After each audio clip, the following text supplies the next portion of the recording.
Imagine standing before a pyramid that has silently witnessed 3 millennia of human triumph, tragedy, adaptation, and oblivion.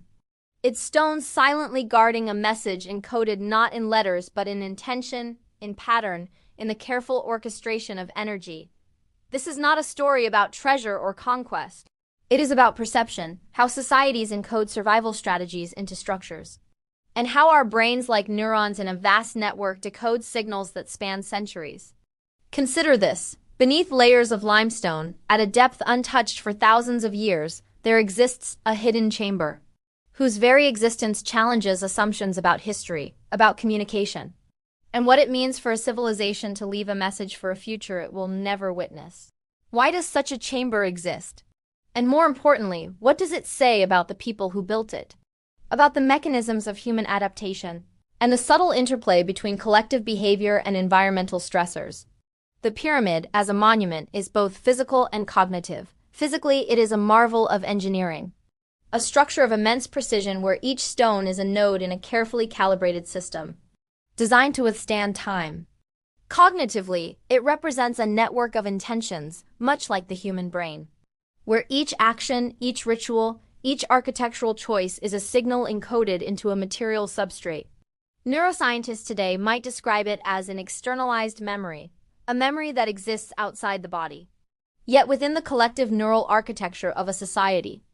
Every corridor, every hidden niche, every chamber is a synapse connecting generations across time.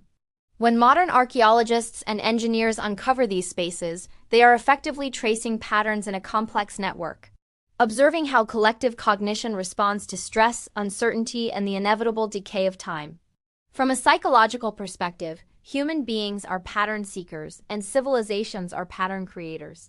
We instinctively encode meaning into our surroundings.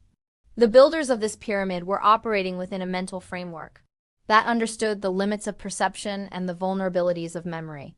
Just as neurons prioritize certain signals while suppressing noise, these ancient architects encoded knowledge selectively, ensuring that crucial survival information was preserved while less critical details were left to decay.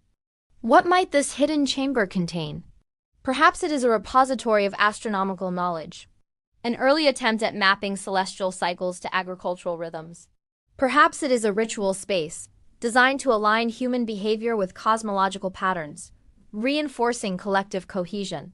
Or perhaps it is both simultaneously, demonstrating a sophisticated understanding that knowledge is not merely intellectual but deeply behavioral, guiding societies through adaptive strategies that extend beyond a single lifespan. The very act of creating a hidden chamber implies an awareness of vulnerability, of threats both external and internal. The builders anticipated that societies are fragile, that hierarchies crumble, that knowledge can be lost to chaos. In this sense, the pyramid is a form of stress inoculation, a buffer against the unpredictability of collective behavior. Neuroscience tells us that the human brain responds to threat by activating networks that prioritize survival, sometimes at the cost of curiosity or exploration. Likewise, civilizations encode survival strategies in ways that may appear opaque. The hidden message beneath the pyramid is not a secret for secrecy's sake.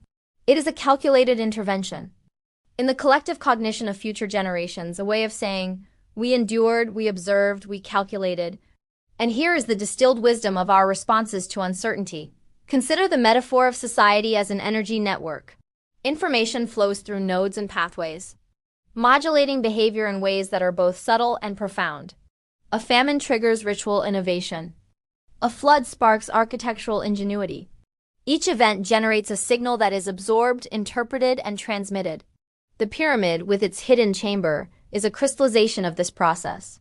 Its walls have absorbed the energy of human thought, the vibrations of labor, the concentrated focus of thousands of individuals, aligned toward a single purpose. In effect, it functions as a historical neuron, encoding not only data but also the emotional resonance of survival. Fear, hope, determination, and resilience. When modern explorers breach this space, they are not merely opening stone doors. They are reconnecting to the electrochemical echoes of human behavior, observing the persistence of adaptive intelligence across millennia. The paradox lies in the simplicity and complexity of the message itself. It is simple because it is encoded in structure and placement. rather than in language that can be misinterpreted.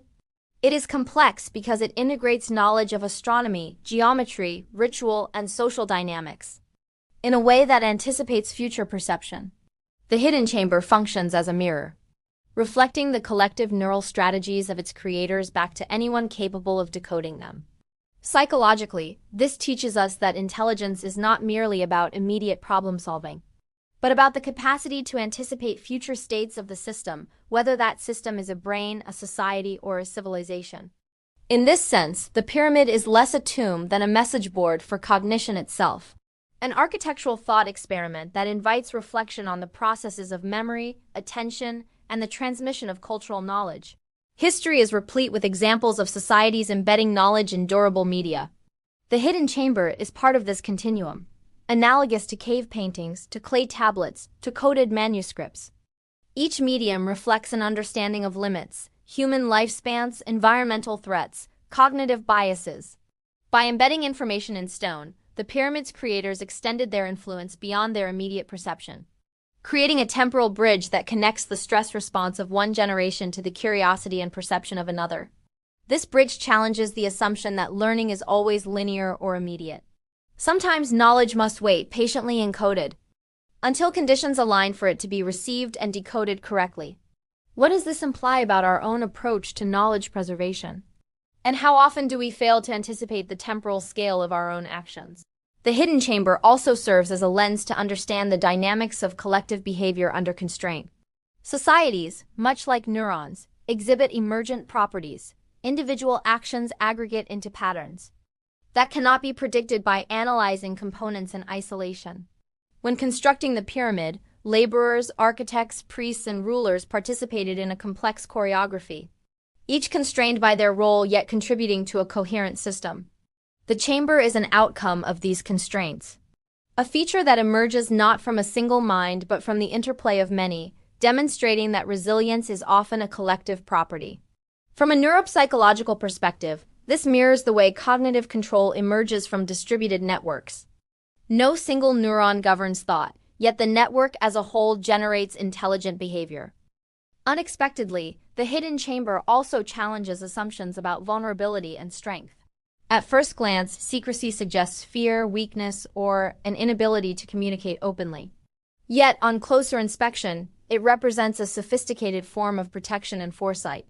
By shielding knowledge from immediate exposure, the builders ensured essential information would survive the chaos of history. Here lies the twist. What might appear as a concession to fragility is actually an expression of strategic robustness. Neuroscience provides a parallel. The human brain often suppresses impulsive responses not out of incapacity, but out of long-term optimization, prioritizing future adaptability over immediate gratification. The pyramid teaches us that what appears weak on the surface may in fact be a calculated strategy, a lesson both in cognition and in historical interpretation. Exploring the chamber, modern archaeologists discover not just artifacts but cognitive footprints, spatial arrangements, symbolic alignments, evidence of ritual sequences. Each feature communicates multiple layers of meaning simultaneously, much like a neural network encoding overlapping patterns of memory and prediction. The chamber's geometry may align with celestial events, suggesting an understanding of temporal cycles that modern psychology identifies as crucial for survival, anticipation, pattern recognition, and synchronization with environmental rhythms. The builders were attuned to perceptual limits, exploiting the human brain's sensitivity to pattern, rhythm, and orientation. This implies a sophisticated metacognition, an awareness not only of the world but of how future minds might perceive, interpret, and act upon the encoded knowledge. As we interpret these findings, a philosophical dimension emerges. What does it mean for a civilization to communicate across 3 millennia? How does the persistence of encoded messages shape our understanding of time, memory, and the human condition? The pyramid reminds us that intelligence is not merely problem-solving in the immediate. It is the capacity to project insight into the future, to encode lessons in ways that survive the erosion of culture, language, and social structure. It challenges the modern obsession with immediacy, revealing that some forms of wisdom demand patience, endurance, and a subtle understanding of both psychological and environmental constraints. In this light, the hidden chamber becomes a meditation on time itself, on the persistence of intention, and on the interplay between cognition, culture, and architecture. Moreover, the chamber illustrates how stress, adaptation, and perception shape human systems. The builders were responding to existential pressures, resource scarcity, political instability, environmental unpredictability. Their solution was not reactive but anticipatory. The chamber is a cognitive artifact designed to modulate the behavior of future generations, much as the brain regulates action through predictive coding. This teaches a broader lesson about resilience. It is not always about immediate strength, visibility, or control. It is often about embedding adaptive strategies into the structure of the system itself. History, like the brain, rewards foresight, encoding, and the careful calibration of risk. The pyramid's hidden chamber is a testament to this principle, a silent yet eloquent demonstration that long-term adaptation requires both insight and discretion. The process of uncovering such chambers also mirrors cognitive processes. Archaeologists must synthesize incomplete information, detect subtle patterns, and anticipate what might exist beyond immediate perception. This mirrors the way the human brain reconstructs incomplete sensory inputs, filling gaps with predictive models, balancing uncertainty with prior knowledge. In essence, modern discovery is a cognitive dialogue with the past, a shared act of perception that spans millennia. Each stone removed, each measurement taken, each hypothesis tested, becomes a signal in a network that began thousands of years ago, demonstrating that cognition is not bound by individual lifespan, but is distributed across time through material, cultural, and intellectual substrates. As we reflect on the significance of this hidden message, several implications emerge. It emphasizes that human intelligence is relational, emergent, and anticipatory. It illustrates that survival strategies are often encoded externally, through culture, architecture, and ritual. It demonstrates that what may appear as secrecy or fragility is often an expression of strategic robustness. It invites us to reconsider our assumptions about time, memory, and the persistence of knowledge. And perhaps most importantly, it reveals that civilizations like neurons are not static. They are dynamic, adaptive, and profoundly interconnected, capable of encoding signals that transcend the boundaries of a single lifetime. The pyramid is both an artifact and a metaphor, a concrete lesson in cognitive and social resilience, and a subtle reminder that the human capacity for foresight and adaptation is as ancient as it is profound. In closing, as we leave the shadow of the pyramid and contemplate the hidden chamber beneath, we are confronted with a profound question. How will the structures we build today, both physical and cognitive, communicate with the generations yet to come? What messages are we embedding in the fabric of our societies, in our technologies, in our rituals, and in the ways we transmit knowledge? The pyramid's hidden chamber challenges us to think beyond immediate utility, beyond transient recognition, toward a deeper understanding of human persistence, foresight, and the subtle orchestration of collective intelligence.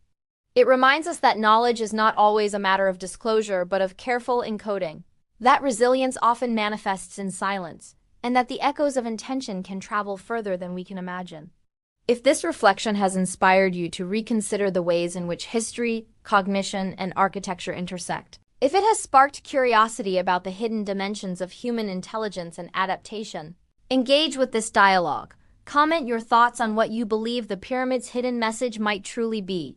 Like the video if it shifted your perception of history, and subscribe to Past Lens to continue exploring the profound, the subtle, and the deeply human signals that traverse time.